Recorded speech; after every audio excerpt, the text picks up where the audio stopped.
Kabar buruk datang dari Ade, karyawati yang viral beberapa waktu terakhir. Wanita tersebut jadi perhatian setelah membongkar tindakan asusila sejumlah atasan pabrik di wilayah Cikarang.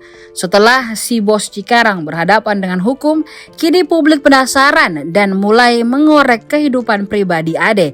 Belakangan masyarakat justru balik menyerang Ade. Salah satunya termasuk aktivitas bareng pacar di kamar hotel. Ade ternyata sering pergi ke hotel dengan sang pacar. Perilaku gaya pacaran Ade dengan pacar tajirnya tersebut terlihat dari unggahannya di TikTok "Hello, saya Alfi". Pada unggahan TikToknya, Alfi mendapatkan surprise dari sang kekasih.